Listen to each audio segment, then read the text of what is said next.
So I feel like I do a video like this every time there's a big camera announcement. So here we go again, in today's episode of When Will I Learn?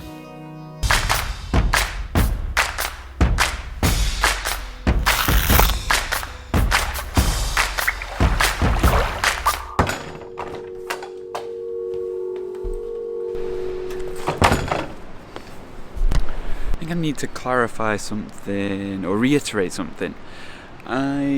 What I talk about on this channel is not about camera equipment. It's about financial minimalism, financial independence.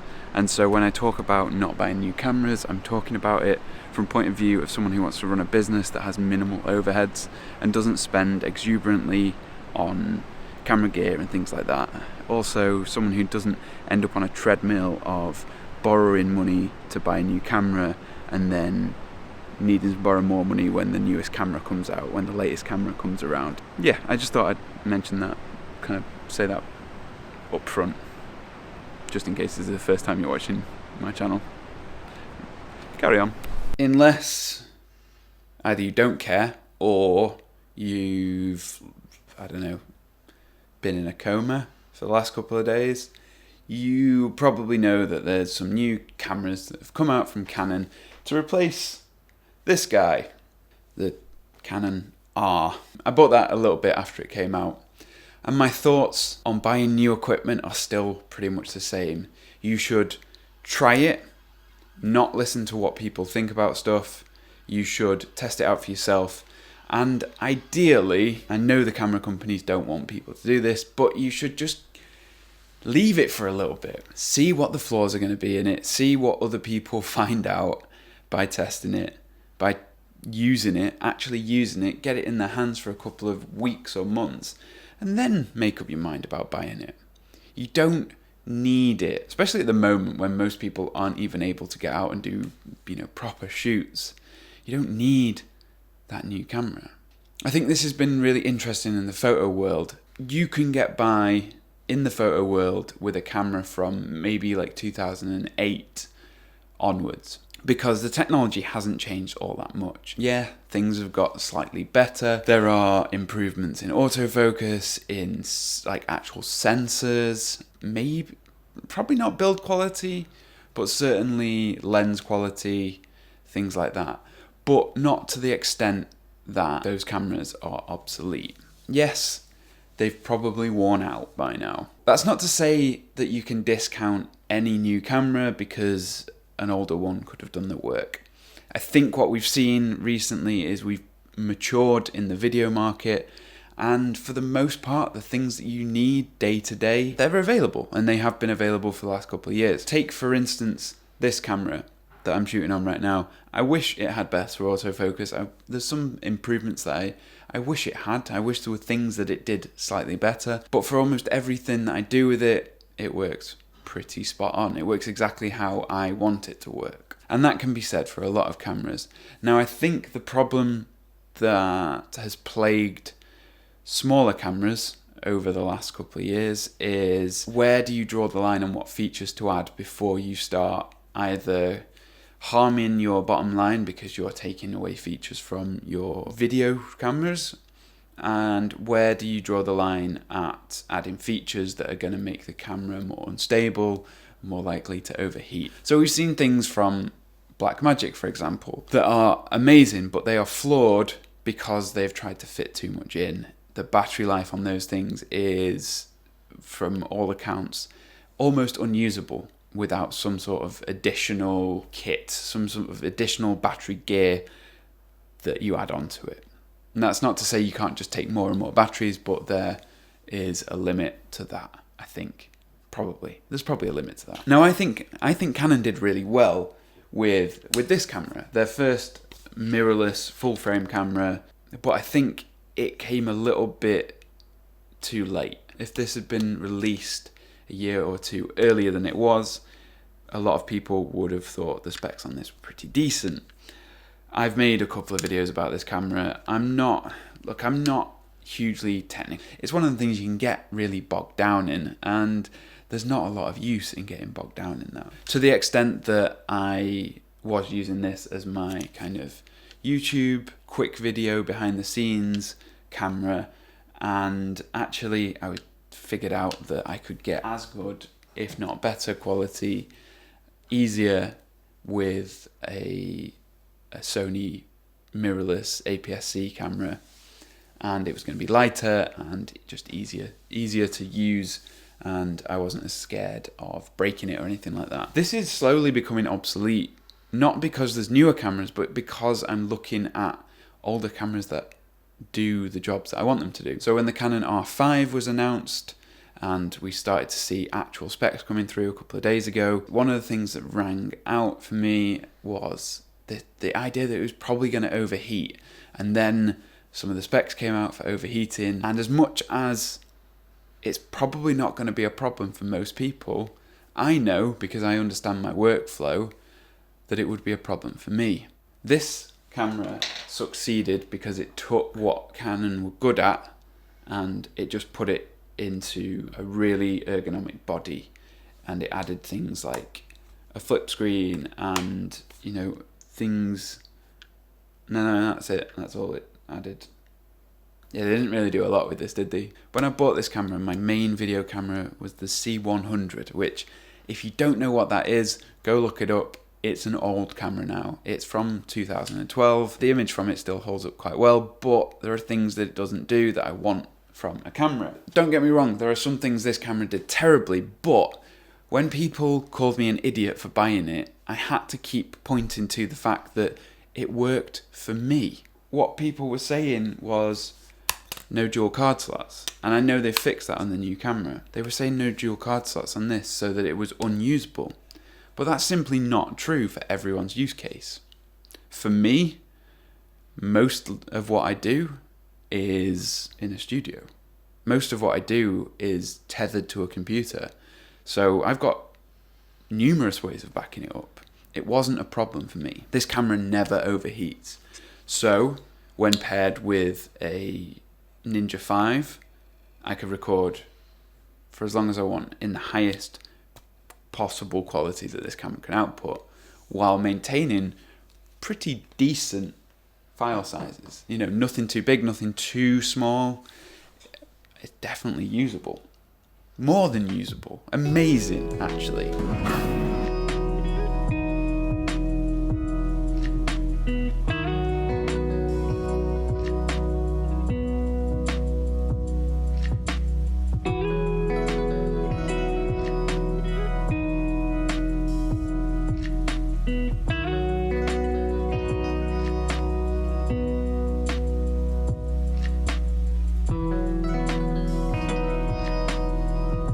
For all intents and purposes, this works as a great camera to bridge my photography and my video work. Because a lot of the video work I do is talking heads. It's kind of like this style of thing, but with a corporate client. Knowing that I had a camera that could keep rolling for hours, and I've had to have a camera that keeps rolling for hours many times, is one of the most important things for me. I wasn't super happy with the fact that it meant having to buy an external recorder as well, and also think about a whole different audio setup. But that ultimately is why I've used the C100 and now the FS5, because they have that sort of capability built in. They can record indefinitely. You can bring in great audio straight into the camera through XLRs. I've now turned to a 5-year-old camera because it suits my needs. It also suits my budget, because I don't want to have to claw back pennies from every job and worry about paying off or saving up for a new camera. I'd rather go, what can I afford, what does the job, and see where them two meet. Because honestly, yes, it's fun to look at the specs, and yes, it's fun to be like, oh, what could I do with 8K RAW? I am not the person that camera is good for though. And yes, I get a little bit of like, oh no, people are going to produce content that's so much better than mine because they're going to buy this camera. But truthfully, not many of them are. A lot of people are going to buy that camera and do shit work with it. And just because you can afford it doesn't mean you're going to be able to use it to its best. So I know I say that the EOS R5 is not the camera for me.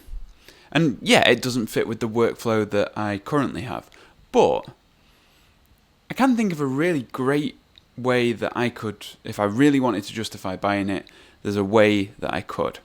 So, and it would work for this. It wouldn't run into overheating issues, the storage space wouldn't be that big of a deal, and it would be shooting small videos for restaurants. And the reason why this would make sense is because you could shoot 8K RAW and you could take stills from that and they wouldn't need to have a separate photographer. So you could go in there with this camera, shoot for a couple of hours, you have time between clips, you're only shooting sort of 15 seconds at a time, and you could use that slow motion as well, you could get some really good stuff with that, but you could also get hero shots in 8K and grab frames from that, and you could have some beautiful stills and you'd have the great video to go with it. As I said, you wouldn't run into the raw record limit, you wouldn't run into the overheating, you wouldn't run into massive file sizes because you'd only be shooting really short little bursts, basically. That would be a way to give more to my client. I could charge a little bit more, but not necessarily as much as bringing another photographer in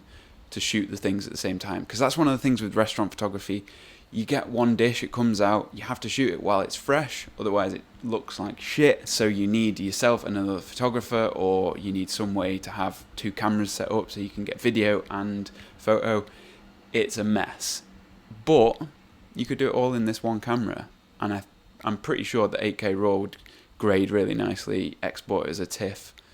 I'm pretty sure you'd get a good shot out of that. You'd get loads of good shots out of that. It'd be awesome. There's an issue with the shutter speed and stuff like that. Obviously, to get a crisp still out of it, you want to raise your shutter speed, but then you're not going to necessarily get the most natural looking footage. The blur's not going to be quite right. I'm sure you could figure it out though. I'm sure I would have figured it out if I actually wanted to do that. So there you go. There is a use case for it. I've already found one. I think sometimes people get kind of narrowed into their lane on camera choice. They don't want to look at different camera systems. And I get that. You don't want to have to change lenses. You don't have to buy a whole new kit. You don't want to have to buy new batteries and just new accessories and have to change the dial direction because you're turning it one way and the aperture's going up and you expect it to go the other way, and it's just annoying. It is annoying to change systems. But one of the top billings for this new Canon R5 is the improved autofocus, and that's going to be amazing. I'm sure it is, because Dual AF version 1 is amazing. To call it game changer is to ignore what Sony's been doing.